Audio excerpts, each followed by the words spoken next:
नमस्कार दर्शक बंधु चलो जाना आज कौन रही गुरुत्वपूर्ण खबर। प्रथम खबर हूँ ओडिशा वर्षा संभावना 15टी जिला को सतर्क सूचना जारी। राज्य में आगामी 2 दिन पर्यंत प्रबल वर्षा हेबो एने पूर्वानुमान करछि पाणीपाग विभाग। पाणीपाग विभाग पक्षर जिला गुड़ी सतर्क ता सहित वर्षा समय वज्रपात हेबार आशंका रही। लोक सुरक्षित स्थान को रही विशेषकर कलाहांडी मयूरभंज कोरापुट केन्दुझर एमती जिले में प्रबल वर्षा हेबो। परवर्ती खबर अच्छे दिल्ली में आतंकवादी धमक हाई अलर्ट जारी। दिल्ली में ऐतिहासिक लालकिला विधानसभा को बोमार उड़ाई देवाई धमक आसी। धमकपूर्ण इमेल पछरे खालिस्तान ग्रुप हाथ थिबा संदेह करा दृष्टि रखी समग्र दिल्ली में सुरक्षा व्यवस्था को कड़ाकड़ी कर पुलिस पक्षर हाई अलर्ट जारी कर। तेज चलो जाना परवर्ती खबर कौन रोचे। तामिलनाडु में प्रकाश पाइला चूड़ांत भोटर तालिका 97 लक्ष नाम बाद पड़ी। तामिलनाडु में चूड़ांत भोटर तालिका प्रकाश पाई प्रक्रिया 97 लक्ष अधिक लोकों नाम बाद पड़ी। निर्वाचन कमिशन निर्देश क्रमे जांच एवं चली एसआर जांच चलती। आपण मैंने जानते जार भोटर आई कार्ड अच्छी किसी त्रुटि अच्छी संशोधन जार जो मैंने सब मरी मृत व्यक्ति नाम कटा जाफल सबकि संशोधन हो निर्वाचन पूर्व एत सब कम शेष हो। परवर्ती खबर सुना रूपा दर में वृद्धि चिंतार एवं ग्राहक बजार सुना रूपा दर दिन को दिन वृद्धि पाइबार लगी। आपण मैंने जानते आमदानी शुल्क को देखा जहाँफल गहना किणवा योजना जो मैंने ग्राहक सीधा प्रभाव पड़ुछि। विशेषकर सुना दर 1910 टका गतकाली बढ़ी आज समान स्थिति देखा मिली 1710 टका पड़ी। रूपा किलोग्राम एवं 2,70,000 रही। परवर्ती खबर मार्च 31 सुधा संपत्ति तालिका दाखल करने सरकार निर्देश। राज्य सरकार मुख्यमंत्री मोहन चरण माझी बड़ घोषणा कर कर्मचारी मार्च 31 सुधा से संपत्ति तालिका दाखल करने निर्देश दिया। 2025 वर्ष यह शेष सुजोग कहुच्छी।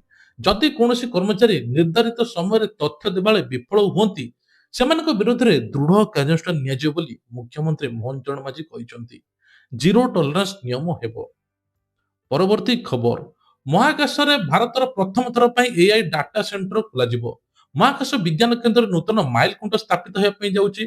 2026 डिसेम्बर भारत सुधा एवं आर्टिफिशियल डाटा सेंटर हेबो जहाँफल एआई द्वारा संगृहित तथ्य गुड़िक शीघ्र विश्लेषण करा वैज्ञानिक गवेषणा अधिक उन्नति हो जोटा मनीष करने 7 ରୁ 8 घंटा लगुला एआई द्वारा मात्र घंटे 2 घंटे सबकि समाप्त हो।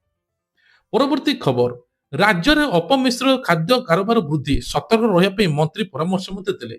राज्य में विभिन्न स्थान अपमिश्रित खाद्य बिक्री होगापी बढ़ी चली। खाद्य तेल ठारू आरंभ कर मसला पर्यंत सबकि भेजाल होउछि।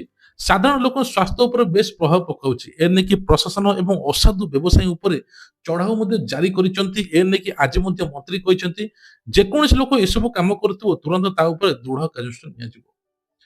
परवर्ती खबर ईरान में भारतीयों सतर्कता जारी। ईरान में सृष्टि होता अस्थिर परिस्थिति को दृष्टि रखी भारत सरकार निज नागरिकों मार्गदर्शिता जारी रखिंट। सेठारे भारतीय मान यथाशीघ्र देश छाड़िया परामर्श दी। सुरक्षा दृष्टिकोण अनावश्यक भाव बाहर को न बाहर दूतावास सहित जोगाजोग रही। परवर्ती खबर आपण मैंने जानते अयोध्या जमी राम मंदिर है पश्चिमबंग निर्माण हो भव्य राम मंदिर। पश्चिमबंग भव्य राम मंदिर प्रस्तुति आरंभ होती। 21 जन पूजारी पवित्र स्थान माटी संग्रह कर आनिबे। यह प्रकल्प को स्थानीय श्रद्धालुओं मध्य बेस उत्साह देखा मिली। आगामी दिन में जय श्रीराम ध्वनि रे परिवेश मुखरित होमती किसी दिन पूर्व जगन्नाथ मंदिर होता पश्चिमबंग। परवर्ती खबर आपण मैंने जानते छात्रु खसी महिला मृत्यु होता 7 जन युवक को अटक आज सकाଳେ घटना घटी।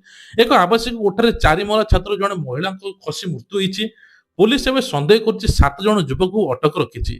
तेबे हत्या ना आत्महत्या से नहीं तदंत चली। जो महिला जन ड्रेस दी छात उपर किसी लगी चप्पल सिगरेट सबकि मिली छात उपर। किसी दिन पूर्व 8-9 जन भड़ा रही तदंत चली। परवर्ती खबर होची दुर्नीति विरोध में कड़ा कार्यानुष्ठान। 310 सरकारी कर्मचारी गिरफ। 5 वर्ष भीतर दुर्नीति निवारण आयोग पक्षर सफलता मिली। लांच कारोबार आय बहिर्भूत संपत्ति रे 310 जन सरकारी बाबू गिरफ कर सहित चढ़ाऊ समय 40 कोटी टंकार संपत्ति नगद टंका जबत होता सूचना मिली। मान भावतु केते बड़ रैकेट मान चलते। ପରବର୍ତ୍ତୀ ଖବର ହଉଛି ସାଇକେଲରେ ଚାରିଧାମ ଯାତ୍ରା କଲେ ଶଙ୍କରଙ୍କ ରେକର୍ଡ ମଧ୍ୟ ହେଲା। ନିଜ ଦୃଢ ଶକ୍ତି ବଳରେ ଶଙ୍କର ଚାରିଧାମ ଯାତ୍ରା କରିଛନ୍ତି। ଦୀର୍ଘ 6 ମାସ ଧରି ପରିଶ୍ରମ କରି ଲକ୍ଷ୍ୟ ହାସଲ କରିଛନ୍ତି। ସମସ୍ତଙ୍କ ଦୃଷ୍ଟି ଆକର୍ଷଣ ମଧ୍ୟ ହୋଇଛି। ଏକ ନିଆରା ପ୍ରୟାସକୁ ବିଭିନ୍ନ ମହଲ ପ୍ରଶଂସା କରୁଛନ୍ତି, ଯାହାଫଳରେ ସାଇକେଲରେ ଚାରିଧାମ ଯାତ୍ରା କରିଛନ୍ତି। ତେବେ ମନରେ ଯଦି ଦୃଢ ଶକ୍ତି ଥିବ, ଉପାୟ ଆପେ ଆପେ ଆସିବ। ପରବର୍ତ୍ତୀ ଖବର, ବିଭିନ୍ନ ରାଜ୍ୟରେ ଜିଲ୍ଲାରୁ ଆସୁଥିବା କନିଷ୍ଠ ଶିକ୍ଷକମାନେ ଏବେ ଆନ୍ଦୋଳନ ଜାରି କରିଛନ୍ତି। ରାଜଧାନୀରେ ବଳକା ଥିବା ପଦବୀ ଗୁଡିକ ତୁରନ୍ତ ପୂରଣ କରିବା ପାଇଁ ଦାବି କରିଛନ୍ତି। ସରକାର ସେମାନଙ୍କ ପ୍ରତି ଦୃଷ୍ଟି ଦିଅନ୍ତୁ ବୋଲି ସରକାର କହିଛନ୍ତି। ତା ସହିତ ମଧ୍ୟ ସରକାରକୁ କହିବା ସହିତ ଆନ୍ଦୋଳନ ମଧ୍ୟ କରିଛନ୍ତି। ତୀବ୍ର ଆନ୍ଦୋଳନ ହେଉଛି ଚେତାବନୀ ଦେଉଛନ୍ତି। ପରବର୍ତ୍ତୀ ଖବର ହେଲା, ଚିଲିକାରେ ଫସିଲା ଯାତ୍ରୀବାହୀ ଡଙ୍ଗା, ଆତଙ୍କିତ ଯାତ୍ରୀ। ପୁଣି ଥରେ ଚିଲିକାରେ ଯାତ୍ରୀବାହୀ ଡଙ୍ଗା ଫସି ରହିଛି। ଯାନ୍ତ୍ରିକ ତ୍ରୁଟି ଯୋଗୁଁ ଡଙ୍ଗାଟି ଆଗକୁ ନ ଯାଇପାରି ଅଟକି ରହିଥିଲା। ଏଥିରେ ଅନେକ ଯାତ୍ରୀ ମଧ୍ୟ ଥିଲେ, ଯେଉଁମାନେ ବହୁ ସମୟ ଧରି ଜଳ ଘେରରେ ରହିଥିବା ସୂଚନା ମିଳୁଛି। ସେପଟେ ମା କାଳିଜାଇକୁ ଡାକୁଥିଲେ, ଏପଟେ ସ୍ଥାନୀୟ ଲୋକଙ୍କୁ ମଧ୍ୟ ଜୋରରେ ଚିତ୍କାର କରି ଡାକୁଥିଲେ। ଏବେ ବାରମ୍ବାର ଯାନ୍ତ୍ରିକ ତ୍ରୁଟି ଯୋଗୁଁ କାହିଁକି ଚିଲିକା ମଝିକି ନିଆଯାଉଛି, ସେ ନେଇ ବଡ ପ୍ରଶ୍ନ ମଧ୍ୟ ଉଠିଛି। ପରବର୍ତ୍ତୀ ଖବର ହଉଛି, ଆପଣ ମାନେ ଶୁଣିଲେ ଆଶ୍ଚର୍ଯ୍ୟ ହୋଇଯିବେ, ଏକ ଅଭାବନୀୟ ଘଟଣା ଘଟିଛି। ଧାନ ଅମଳ ସମୟରେ ଏକ ଅଭାବନୀୟ ଘଟଣା। ଅସାବଧାନ ଯୋଗୁଁ ଜଣେ ଶ୍ରମିକର ଚାଲୁଥିବା ମେସିନ ଭିତରେ ସେ ପଶି ଯାଇଥିଲେ। ତୁରନ୍ତ ଘଟଣାସ୍ଥଳରେ ତାଙ୍କର ମୃତ୍ୟୁ ହୋଇଛି। ଘର ପାଖରେ ଧାନ କଟା ମେସିନ ଭିତରେ ସେ ହଠାତ୍ ପଶି ଯାଇଥିଲେ, ଯାହାଫଳରେ ମୃତ୍ୟୁ ମଧ୍ୟ ହୋଇଛି। ତେଣୁ ଧାନ କଟା ସମୟରେ ଯେତେବେଳେ ଆପଣ ମାନେ କରୁଛନ୍ତି, ଟିକେ ସାବଧାନ ସହିତ ଏସବୁ କରନ୍ତୁ। ପରବର୍ତ୍ତୀ ଖବର ହଉଛି, ଅଷ୍ଟମ ବେତନ କମିଶନ କିଛି କର୍ମଚାରୀକୁ ଲାଗିପାରେ ବଡ ଝଟକା। ଅଷ୍ଟମ ବେତନ କମିଶନକୁ ନେଇ ନୂତନ ତଥ୍ୟ ସାମ୍ନାକୁ ଆସିଛି। ସରକାରୀ କର୍ମଚାରୀ ତା ସହିତ ପେନସନ ଭୋଗିବା ପାଇଁ ସମାନ ସୁବିଧା ମିଳି ନପାରେ। କେତେକ ନିର୍ଦ୍ଦିଷ୍ଟ ବର୍ଗର କର୍ମଚାରୀଙ୍କ ପାଇଁ ଦରମା ପେନସନ ଆଶାନୁରୂପ ବୃଦ୍ଧି ହେବ ନାହିଁ ବୋଲି ଆଶଙ୍କା କରାଯାଉଛି, ଯାହାଫଳରେ ଏବେ ଆଶଙ୍କାରେ ଅଛନ୍ତି ସରକାରୀ ବାବୁ। ପରବର୍ତ୍ତୀ ଖବର, ହୋଲି ଅବସରରେ ମାଗଣା ଗ୍ୟାସ ସିଲିଣ୍ଡର ଭେଟି। ରାଜ୍ୟ ସରକାର ଗରିବ ପରିବାର ପାଇଁ ମାଗଣା ଗ୍ୟାସ ସିଲିଣ୍ଡର ଭେଟି ଦେବା ପାଇଁ ଯାଉଛନ୍ତି। ଏହି ଯୋଜନାର ଲକ୍ଷ୍ୟ ହେଉଛି ଯୋଗ୍ୟ ହିତାଧିକାରୀଙ୍କ ପାଖରେ ମାଗଣା ସିଲିଣ୍ଡର ଯୋଗାଇବା। କିଏ କିପରି ସୁବିଧା ପାଇବେ, ସେ ନେଇ ସରକାରୀ ସ୍ତରରେ ସ୍ପଷ୍ଟ ମାର୍ଗଦର୍ଶିକା ଜାରି କରାଯିବ, ଯାହାଫଳରେ ମାଗଣା ସିଲିଣ୍ଡର ଦୁଇଟି ପାଇବେ। ପରବର୍ତ୍ତୀ ଖବର, ଡେବିଟ୍ କାର୍ଡରେ ମିଳୁଛି 10 ଲକ୍ଷ ଟଙ୍କାର ସୁବିଧା। ଆପଣ ବ୍ୟବହାର କରୁଥିବା ଡେବିଟ୍ କାର୍ଡରେ 10 ଲକ୍ଷ ପର୍ଯ୍ୟନ୍ତ ମାଗଣା ବୀମା ସୁବିଧା ମିଳୁଛି। ଏହାର ନିୟମ କିପରି କ୍ଲେମ କରାଯିବ, ସେ ନେଇକି ବ୍ୟାଙ୍କ ପକ୍ଷରୁ ସୂଚନା ମଧ୍ୟ ଦିଆଯାଇଛି। ସାଧାରଣ ଗ୍ରାହକମାନେ ଏହି ସୁବିଧା ବିଷୟରେ ଜାଣିବା ନିହାତି ଦରକାର, କାରଣ 10 ଲକ୍ଷ ଟଙ୍କା ବୀମା ମିଳୁଛି, ଯାହା ଯେକୌଣସି ଉପାୟରେ ଆପଣମାନେ ମଧ୍ୟ ତାର ସୁବିଧା ପାଇପାରିବେ। ନିକଟସ୍ଥ ବ୍ୟାଙ୍କ ଯାଇ ଆପଣମାନେ କଣ୍ଟାକ୍ଟ କରନ୍ତୁ। ପରବର୍ତ୍ତୀ ଖବର, କୃଷି କ୍ଷେତ୍ରରେ କୃତ୍ରିମ ବୁଦ୍ଧିମତ୍ତା ବା ଏଆଇ ର ପ୍ରୟୋଗ। ଏଆଇ ଏବେ ସବୁଠି ଲାଗୁଛି। AI camera, AI technology, AI fridge, AI TV ଏବେ କୃଷି କ୍ଷେତ୍ରରେ ମଧ୍ୟ ଲାଗିବ, ଯାହାଦ୍ୱାରା ମାଟିର ଗୁଣବତ୍ତା, ଫସଲ ରୋଗ ବିଷୟରେ ଆଗୁଆ ମଧ୍ୟ ଜଣା ପଡିଯିବ ଏଆଇ ଦ୍ୱାରା, ଯାହା ଚାଷୀଙ୍କ ଆୟ ମଧ୍ୟ ବୃଦ୍ଧି କରିବ। ଯେମିତି ଚାଷମାନେ ଚାଷୀ କରୁଥିଲେ, ଠିକ ମାଟିର କିଛି ଦୁର୍ବଳତା ଯୋଗୁଁ ଚାଷ ହୋଇପାରୁନଥିଲା, ଏବେ ଆଗୁଆ ମଧ୍ୟ ସବୁ କିଛି ତଥ୍ୟ ମଧ୍ୟ ଏଆଇ ଦ୍ୱାରା ଜଣା ପଡିଯିବ। ପରବର୍ତ୍ତୀ ଖବର ହଉଛି, ରେଳ ଯାତ୍ରୀଙ୍କ ପାଇଁ ନୂଆ ନିୟମ, ବୋର୍ଡିଂରେ ପରିବର୍ତ୍ତନ। ବୋର୍ଡ ପକ୍ଷରୁ ଯାତ୍ରୀଙ୍କ ସୁବିଧା ପାଇଁ କିଛି ନିୟମ ପରିବର୍ତ୍ତନ ହୋଇଛି। ଏଣିକି ଯାତ୍ରୀମାନେ ସେମାନଙ୍କ ଯାତ୍ରା ସମୟରେ ଅଧିକ ସହଜରେ ରେଳ ଷ୍ଟେସନ ବଦଳାଇ ପାରିବେ। ଏହି ନୂଆ ନିୟମ ଦ୍ୱାରା ଲୋକଙ୍କୁ ଅଧିକ ହଇରାଣ ହେବା ପାଇଁ ପଡିବ ନାହିଁ, ଯାହାଫଳରେ ରେଳବାଇ ପକ୍ଷରୁ ବଡ ଘୋଷଣା ମଧ୍ୟ ହୋଇଛି। ପରବର୍ତ୍ତୀ ଖବର, କୋଟି କୋଟି ଚାଷୀ ଅପେକ୍ଷା କରିଛନ୍ତି ପିଏମ କିଷାନ ଟଙ୍କା କେବେ ଆସିବ। ପିଏମ କିଷାନ ସମ୍ମାନ ନିଧି ଯୋଜନାରେ ସରକାର ବର୍ଷକୁ 6,000 ଟଙ୍କା ଦଉଛନ୍ତି, ପ୍ରତି 4 ମାସକୁ 2,000 ଟଙ୍କା ଦଉଛନ୍ତି। କିଛି ଦିନ ତଳେ 21ତମ କିସ୍ତି ଆସିଥିଲା, କିଛି ଲୋକ ମଧ୍ୟ 21ତମ କିସ୍ତି ପାଇନାହାନ୍ତି। ତେବେ ଯୋଉମାନେ ଏପର୍ଯ୍ୟନ୍ତ ପାଇନାହାନ୍ତି, ସେମାନେ ଇ କେୱାଇସି କରିଦିଅନ୍ତୁ। ଇ କେୱାଇସି କରିବା ଦ୍ୱାରା ନିଜେ ଜାଣିପାରିବେ ଯେ ପ୍ରକୃତରେ ଆପଣଙ୍କ ଟଙ୍କା ଆସିଛି କି ନାହିଁ। ନହେଲେ 2ଟି ଟଙ୍କା ଆସିବ, 21-22 2 ଟଙ୍କା ଆସିବ। ହୋଲି ପୂର୍ବରୁ ମିଳିବ ବୋଲି ସରକାର ସୂଚନା ଦେଇଛନ୍ତି। ପରବର୍ତ୍ତୀ ଖବର ହଉଛି, ଟୋଲ ଗେଟ୍ରେ ସତର୍କତା, ତୁରନ୍ତ କଟିବ ଚାଲାଣ। ଟୋଲ ଗେଟ୍ ମାଧ୍ୟମରେ ଗାଡି ଗୁଡିକ କଡା ଯାଞ୍ଚ କରାଯିବ। ଯେଉଁ ଗାଡି ଗୁଡିକ କାଗଜପତ୍ର ଠିକ ନଥିବ କିମ୍ବା ଉଲ୍ଲଂଘନ କରୁଥିବେ, ସେମାନଙ୍କ ନାଁରେ ସାଙ୍ଗେ ସାଙ୍ଗେ ଅନଲାଇନ ଚାଲାଣ କଟାଯିବ। ଯାତ୍ରା ପୂର୍ବରୁ ଆପଣଙ୍କ ଗାଡିର ସ୍ଥିତି ଯାଞ୍ଚ କରିବା ପାଇଁ ପରାମର୍ଶ ମଧ୍ୟ ଦଉଛନ୍ତି ସରକାର, ଯାହାଫଳରେ ଆପଣ ଇନ୍ସୁରାନ୍ସ ଅଛି କି ନାହିଁ, ଆପଣ ପଲ୍ୟୁସନ ଅଛି କି ନାହିଁ, କାଗଜପତ୍ର ଅଛି, ସବୁ କିଛି ଚେକ୍ କରିଦିଅନ୍ତୁ।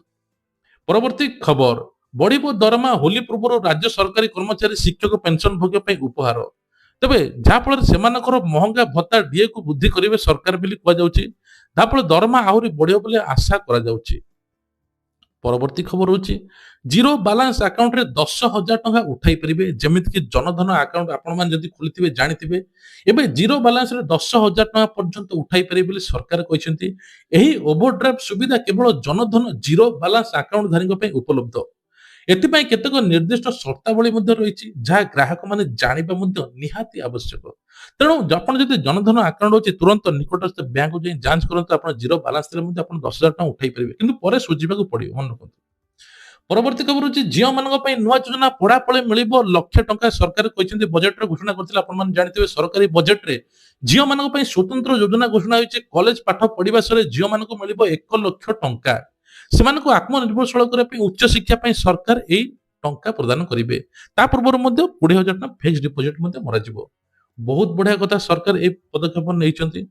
ତା ସହିତ ଆପଣମାନେ ଜାଣିଥିବେ ସୁଭଦ୍ରା ଟଙ୍କାକୁ ନେଇକି ବଡ ଅପଡେଟ୍। ସୁଭଦ୍ରା ଟଙ୍କା ଆଉ 8 ଦିନ ପରେ ମାତ୍ର ମିଳିବ। କୋଟି କୋଟି ମହିଳା ଅପେକ୍ଷା କରିଛନ୍ତି କେବେ ମିଳିବ ସୁଭଦ୍ରା ଟଙ୍କା।